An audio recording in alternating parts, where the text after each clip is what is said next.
Good morning, everyone, especially to our dear panelists, dear visitors, good morning. We are here today to present our study titled Cultural Influence of Artificial Lights from 1800s to Present, a historical analysis.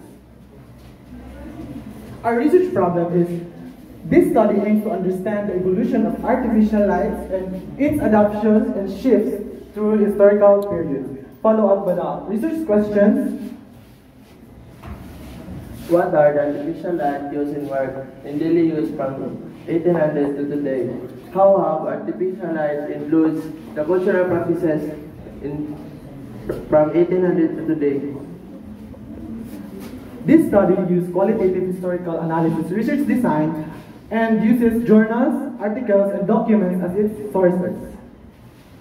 In this table, this answers our research question number 1. Firstly is arc lamp. Arc lamp is used in 1800 according to Edison Tech Center, and minor safety lamp is used in 1815 according to Royal Institution. Kerosene lamp is used in 1853 according to Ignacy Okasiewicz, and incandescent lamp is used in 1879 according to U.S. Dept of Energy. Carbon light is used in 1900 and according to J.S. Washington Ford. Neon light is used in 1910 and according to Jane E. Boyd and Joseph Rocker. Fluorescent lamp is used in 1934 according to Super Youth Lighting. Halogen lamp is used in 1953 according to Woodman Baumel. And sulfur lamp is used in 1990 according to American history. Next is carbide metal halide lamp or CMH lamp is used in 1994 according to Evan Mills. And lastly, LED is used in 2008 up to today in our current artificial lighting use according to Lee J. et al. Next is table 2. This table represents our research question number 2. Firstly is arc lamp. Arc lamp have enabled nightlife and urban security. Next is minor safety lamp have enhanced safer mining and industrial growth.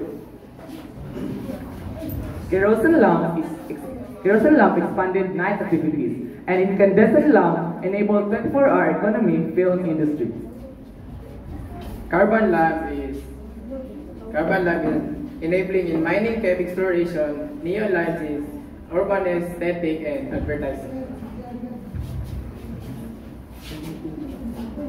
Fluorescent lamp, according to, enable the efficient lighting for office. Halogen lamp enable the enhance headlights and architecture. Sulfur lamp have used to experiment in large lighting. Ceramic metal halide lamp is used to enhance quality retail and outdoor lighting. LED, lastly, it uses in smart lighting, digital display, and many more as our current artificial light is according to Jeffrey Sauer. And here are the figures of the artificial lights mentioned. Arc lamp in 1800s, minor safety lamp in 1815, kerosene lamp in 1853, incandescent lamp in 1879, carbide lamp in 1900, neon lighting in 1910, fluorescent lamp in 1934, halogen lamp in 1953, sulfur lamp in 1990, carbide metal halide lamp is 1994, and lastly, LED 2008 up to today. Our study finds that each artificial lighting have influenced our industry and have different uses. And it is supported of the study of Chiara Jane stated that artificial lighting is not only a functional necessity, but also a cultural identity that changes festivals, rituals, and domestic environment, and other cultural that can influence. And issues shows that many people still don't know how to use artificial lighting properly, and leading to energy inefficient and environmental harm. And these are the people who can fill the issue or the gap of our study. Government should enforce lighting regulation and educate to the people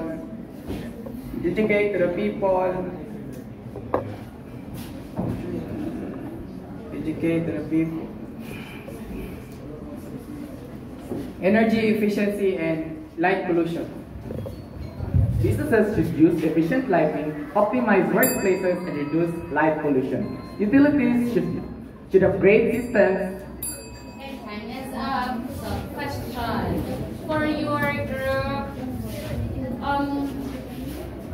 What are the implications of your study to practices are related to your strand, or not only related to the strand, but to the government, and as you've mentioned there, because you have had time limitation, no? So not time. So can you further expound on that matter? Our application that many people still don't know how to use don't properly use artificial lighting, and leading to energy inefficient and environmental harm like pagtaas na raise of the electric bill. And these are the people who can feel it or help it. Government, they can emphasize or advocate some projects to lead to energy efficient environment. Utility companies, they can address in their companies that in their companies that will lead their company to an energy efficient company.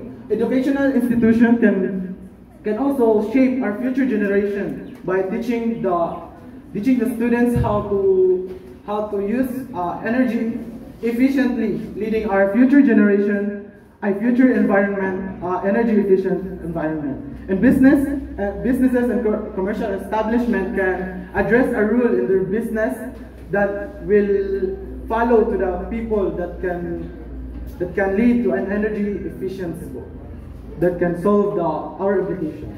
So in conclusion, your study implies that it can make people use energy efficiently. Yes. Am I correct? Yes. That would be all. Congratulations.